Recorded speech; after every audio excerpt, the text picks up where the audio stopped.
Namaste all.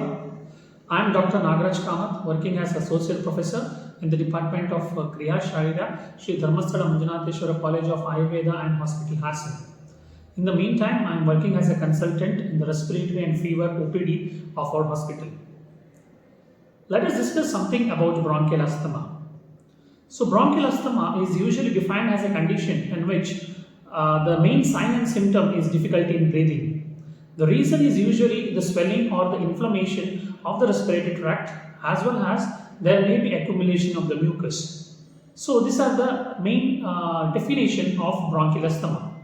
If we look into the reasons of the bronchial asthma, or we can say the main positive factors as far as we see in the clinical practice, most of the times we get a history of family. Means bronchial asthma runs in the family or it is having some genetic predisposition. This is one of the main cause. Second one is one more most commonest cause is allergic conditions. Chronic allergic bronchitis may turn into bronchial asthma. So there are a number of pathogenesis and understanding for this particular conditions.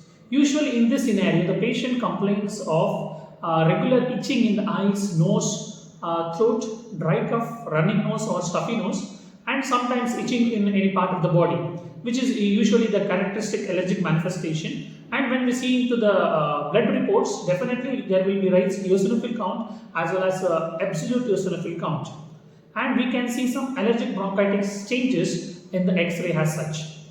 And in very after a long term of this particular signs and symptoms, running chronic allergic bronchitis may turn into bronchial asthma as such. So, and the next most commonest cause can be considered as a chronic gastritis. We can't relate actually chronic gastritis relating into the bronchial asthma, but difficulty in breathing. So we can consider because whatever the nerve supply is there for the gastrium or stomach, it is going to cross over with the phrenic nerve, which is a main supply of the lungs. So what happens is if there is any irritation to the gastrium, the brain recognizes that even there is irritation to the lungs also, as a result of which there is breathing difficulty. So in all these case scenarios, the treatment and the severity of the disease, etc., it may vary. So this is with regards to a brief understanding regarding the definition as well as the most commonest positive factors.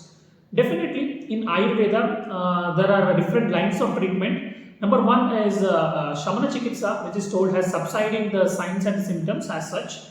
And the most commonly used is Shodhana Chikitsa, that is the purifactory therapy, or we say detoxification therapy.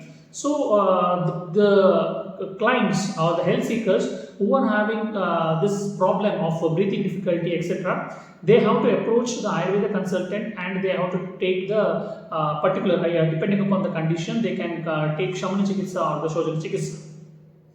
Now, the next point comes over here is the significance of Pathya.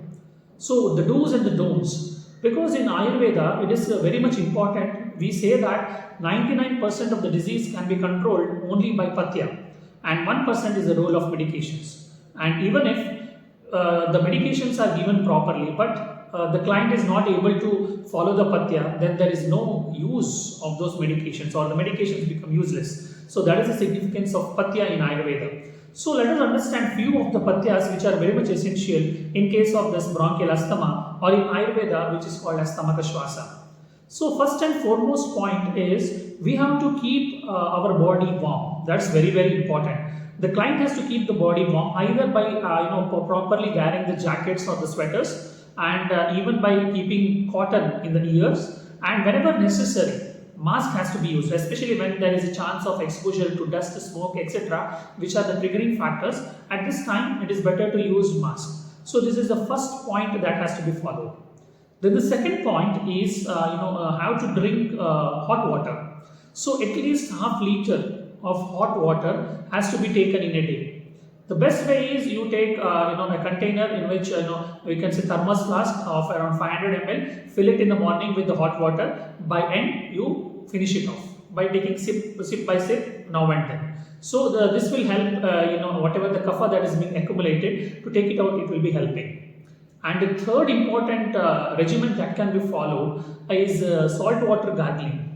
So here the salt, as you know, it is having the scraping property. So whatever the kapha that is being there and lodged in the throat or a little bit in the oropharynx region, it will be clearing it off. So what you can do is 1 glass of mild lukewarm water with 1 to 1 teaspoon of salt, mix it properly and gargle for around 5 minutes. And this can be done at least 3 to 4 times in a day. Means immediately after getting up, just before sleep, and after the intake of food or breakfast, or even coming back from work. So this is how the first 3 regimens will be helping in controlling or regulating the signs and symptoms of the bronchial asthma. And the next important point comes over here is the controlling of the diet. So in this, the first point here is what has to be done. Number one, we say that intake of rasam. Intake of rasam with some of the spices. It may be coriander seeds, it may be pepper, it may be garlic, and all these things which helps in detoxifying the body. So rasam has to be prepared from this particular spices, and it has to be orally taken immediately after the food for around a small glass maybe around 30 to 60 ml. It has to be taken, so it helps in the proper detoxification. And even we say that it clears off with the digestion, because asthma people usually we can see that they have the problem of constipation too. So that also may be relieved by this particular diet. And what are the don'ts? Definitely the spicy foods, oily foods, with the foods which are having more of salt, sour and spice, even it has to be strictly avoided. And one more point here is complete avoidance of non-vegetarian food, because it may be egg, it may be fish, chicken or mutton. They have animal protein, so this animal protein triggers allergic conditions and hence the signs and symptoms of the bronchial asthma, that is mainly the breathing difficulty. So better to avoid this particular non-vegetarian diet. And even in vegetarian, what we can do is proper avoidance of potato, sweet potato and brinjal. Along with this, the curds is a triggering factor, so curds has to be avoided. In severe condition, even milk has to be avoided, or rather we can say that the diluted milk can be consumed by adding proper quantity of water. Buttermilk is very much conducive, and all the other normal vegetarian food can be definitely consumed in this particular conditions.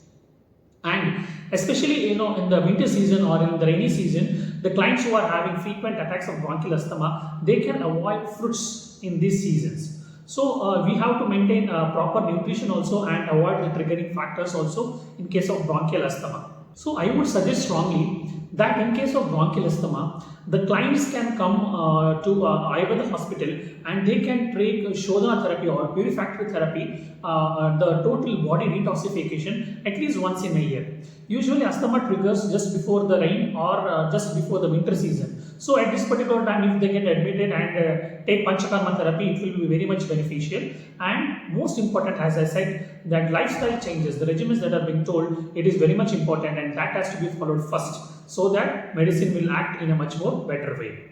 Thank you.